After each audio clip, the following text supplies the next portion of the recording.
want it back. Dirty man.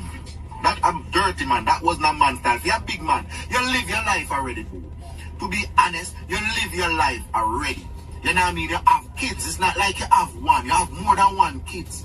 You know what I mean? And I feel like that was even one of the problems that I was wondering if, you know, how long this relationship gonna last. Because, you know, Alisa Kim is a young girl. She want kids. She says she want kids. Boo is up in an age. Boo up in an age, man. Boo is way up in an age. Yes.